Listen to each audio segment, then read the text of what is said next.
nga April 3, 1922 lwe lunaku Omukadde Margaret Giibwa lwe yazaalibwa n'atonnya ku nsi. Bwe twogerera nga Giibwa awezezza emyaka 10 beddu era n'olw'ensonga eyo abaana be n'abazzukulu bamukoledde akabaga okumuyoozaayoza olw'okutuuka ku kkula lino. 5 4 2 10 0.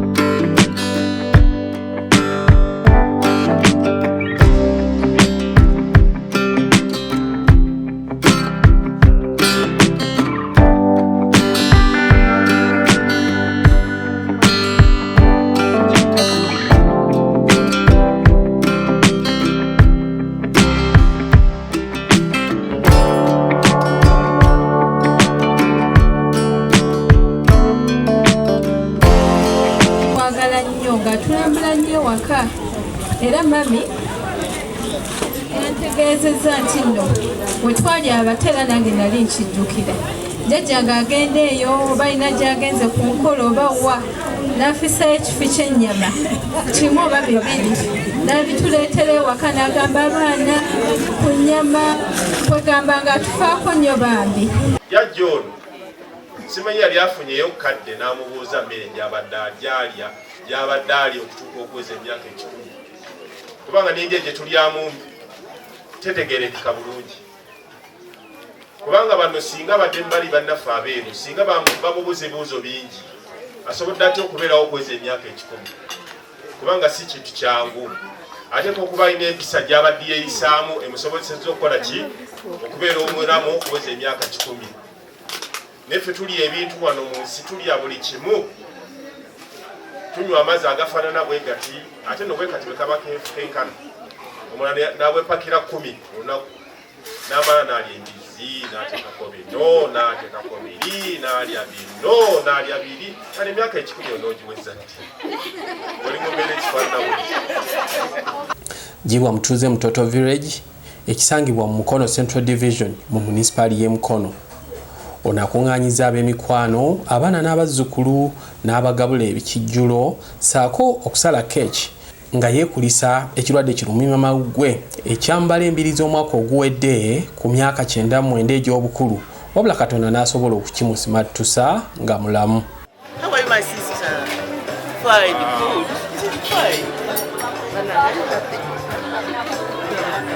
Essaawa eno omugole agawula abasumba. Giibwa muwala wa Yoswa Sempebwa Kaweke essumwe Madda mu ggombolola y'e Kawolo mu disitulikiti ey'e Buyikwe. Omu ku baana ba Giibwa Sarah Nalwanga aweza emyaka 7 egy'obukulu agamba nti okutuuka olwaleero ng'enkuyege zikyamukubira enduulu kyakwebaliza Katonda anti ali omu ku mitwalo n'emitwalo gy'Abannayuganda abalwala ekirwadde kya COVID-19 wabula nga ye Katonda yamwagala n'asobola okumubikako obusubi bw'atyo n'asimattuka n'awookera wa ssenyiga lumima mawuggwe ng'osanga singa tekwali kuwonga nnyo olwaleero singa Giibwa y'embuyaga ezikaza engoye. Embeera ng'enkyanga nga ntwane Mukama omukyalo ono omuzengulu naye n'agaana okulya bwe namuwanga ekyokunywa n'agaana naawe binywe nange sibyagala naye binyweko owulire oba biwooma n'embeera nga ndi ne maama simanyi nti muzengulu ng'ate ndiwonzekka nga ntya nga bannange COVID n'owulira ow'egindi yafudde n'owulira ow'egindi yafudde naye ng'ono mulamu endwadde ez'emabega zembadde mulwaza nga mba bugumu naye COVID yantiisa nnyo naye neebaza Katonda kubanga yamukuumanga mulamu era nassuuka era nze simanyi na bwe nnyinza kukyogerako kubanga mpulira essanyu naye kibi simanyi kusanyuka nnyo kulaga nti nsanyuse nnyo naye nasanyuka nga ndaba azze engulu azzeemu okunywa n'ebiyango byanga nti bitwale gwe binywa oba obyagala nga nabyabinywa n'ekyenaleetanga ekyokulya ne mugamba nti banne ekikino nga nakyakirya ne neebaza Katonda. Omukadde ono ku myaka 10 muwalawe Nalwanga agambye nti takuulangamu wadde erinnyo mu kamwa talina bulwadde obusinga okutawanya abakadde omuli ppuleesa, ssukaali n'ebirala. Ng'okwagala mata, emmere y'amatooke, ebyokulya bye, n'enva ayagala nnyo enkoko. Era nfuba wakiri mu wiiki ngimuwemu emirundi ng'esatu. Ngigula alina muzzukulu we. Amanyo akyalina mu kamwa. Talina amudyairi buddemu. Alina muzzukulu we kwaba ababaddewo. Afuba nga bw'asobola. Saturday enkoko ejja, ku Lwokusatu enkoko ejja, ku Saturday ejja nekola ku Sande. Amanyo gakyalimu ku myaka 10. Bonna amatu awulira n'amaaso alaba n'amagulu gatambula. Ate nze muwalawe nga sitambula bulungi nga ye bw'atambula. Ate naaba nga yeeraliikirira nze. Abakadde abo batawanyizibwa ppuleesa n'ebintu. Talina ppuleesa, talina ssukaali, talina kimpozi ekyamulumako okwo zaali alusaazi. Nazo nenzijjanjaba kuba nnamanyi okuzijjanjaba. Kasita omumma ebisiike, nfumbira kamonde ka boyiro, nfumbira ebintu nga biri boyiro, alusaazi zigenda. Era nezigenda. Ayagala nnyo Katonda. Zonna kubanga mu wiiki omukadde oyo golaba asaba ennaku 3. Asaba Mande, n'asaba Olwokusatu, n'asaba ku Sande. Ng'ate oluguudo olwo lwakolasa olaba ng'alusala n'ebigere n'atuuka ku kyalo. Ayagala kuyitwako saaviisi yonna. Ekyo akyagala nnyo, otamuwa kino eno n'agenda okusaba.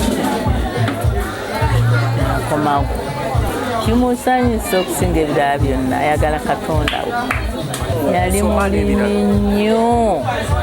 Kyabulaga alima nnyo. Era nga byalima bimubalira. Nga mukozi nnyo ateebaka. Agenda kiro adda kiro. Yalimiranga wa? Bayitayo Madda.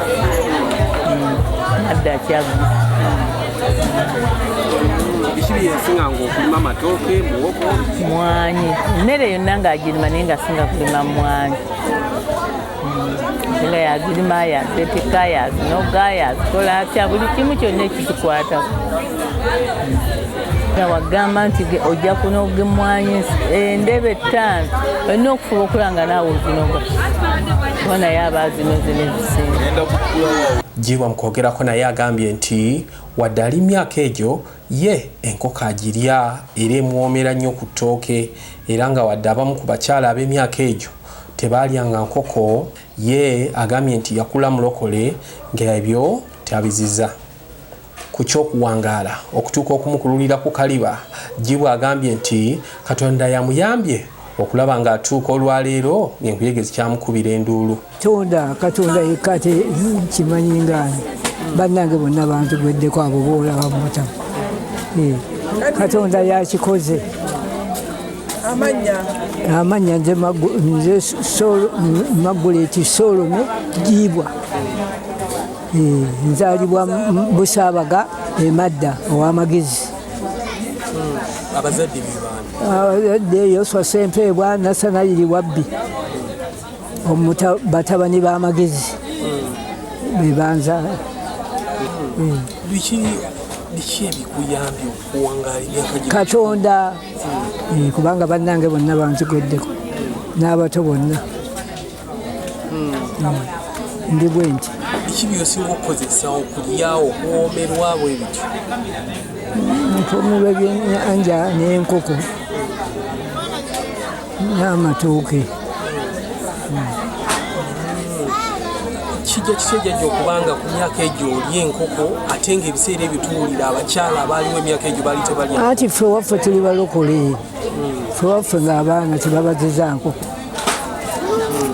Twava buto. Jjajja biki ebikukosa ebikusumbuwa mu bulamu olwaleero? Magulu gannuma. Amagulu gannuma. Teri pressure, teri ki ebyo? Terina pressure n'amagulu n'omugongo. Binnuma.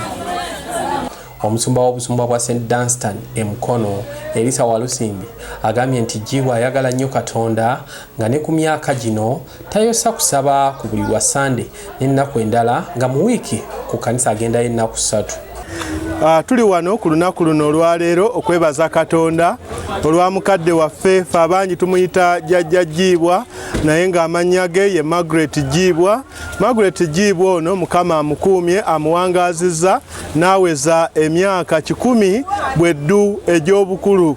N'olwekyo si kyangu naddala bw'otunuulira mu Uganda yaffe eno gye tulimu bantu batono nnyo abaweza emyaka 10. Sijja gamba nti bangi kubanga n'okulabika tebalabika. Jjajja Giibwa ono y'omu ku bantu be nnaakalaba abaweza emyaka 10. Kale nno tuli wano eno okusinga byonna nga twebaza Katonda era n'okujjukira yonna Mukama gy'amuyisizza. Tegabadde maanyi ge, tekubadde kwekuuma kwe, tekubadde nti obujjanjabi abadde abufuna, naye Katonda y'abadde naye. N'olwekyo kye tuva tujjukira olugendo lwonna Mukama jjajja mulabyeko ye muntu atanyiiga. Jjajja n'abwakugu n'obwomusiŋŋaana awo ate yali awo omuntu atayisaamu omuntu amaaso. N'abwakusiŋŋaanawo ng'amaze okukwata emmaali yeeyo gye mumanyi ng'amaze ogikuŋŋaanya kobe ng'oyambadde otya agamba twala ebintu wali. Haleluya! Ate nga bw'omutundirira n'omussaamu ekitiibwa n'obitwala. Era nnyongera okukakasa nga difensi ow'ekyalo kino twongeremu amaanyi, nja kukuuma, nja kukuweereza nga Mukama ye mubenzi waffe. Ye mutowe gwe bazaala nga Giibwa aweza emyaka 3 nga mu July naye agenda kuweza emyaka 7 nga ye Allen Nambakire agambye nti ekyewuunyisa kwe kuba nti ate ye ow'emyaka 10 Giibwa akyali mugumu nnyo n'okumusinga. Now I'm on July 11th, so I'm going to be 70 years. Naye kiki kyensinza okwagala omukyala oyo akyali mugumu okunsinga obuyinza budde eri ani. Mukama, Baba Margaret, how are you dear? How do you feel? Hey, that's my sister. Kakati nno atwagala naye bino bye mmanyi twasuza tuli basanyufu saawa 10 nga nzuukuka neetegekera olugendo naye bwentuuse mpulidde nga wuuli ngoye Mukama akuwa omukisa bane buli ali ku mukolo guno Mukama amuwa omukisa Mukama mwongere okumwesiga awatali ye tewalisobola kukoleka Mukama mulungi. Mukama mulungi. Kakati okwekongera kuferi omunangula. Kakati oliye mukulu atudde. Nalongo Debula eno yadda waawo. Nanja Jeneti nadda waawo tasobodde. Nange Allen Nambakire nenkola ki? Nenzawo naye nakiro. Naye naddawo. Sole bannange nabuusa siteepu okugenda ku nnyanja gine. Tonyiga my dear. Ono yadda wano. Oli Janet Nanja naddaawo. Nange nenziraawo. Kakati ono nadda wano. Ono gwe noddaawo naawe kuwubirako ne ku bantu naku lwa ssanyu. Ono ye mwasembayo baffe. Ono be Muggalanda. Mukama tatuwadde ekisa. Nze nagamba kati sikyakafaako ndaba ngenderera eri Mukama wange. Si ekyo? Mukama abawa omukisa, mwebale kujja, mwebale kusanyukirako. Buli ali wano Mukama amuwa omukisa, ate abakulembere nga tuddayo tusate bwe tulirabagana obulungi omulala bwa Kristo Yesu Mukama waffe.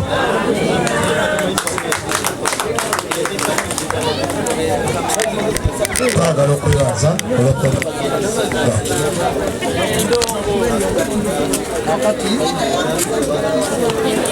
kijje kyekigenda maaso namba kaakati abagenda okuddako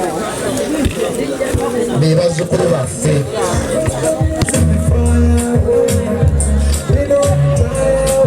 abazzukulu we yazaala abaana 6 nga ku bano wasigaddewo 4 alina abazzukulu n'abazzukulu bannakabirye. Amanya Nakato Margaret, ndi muwala wa Salongo Kalemba, mutabani wa jjajja. Mbadde ndowooza tufukamireko ffenna nga twogera olw'ekitiibwa ekyo.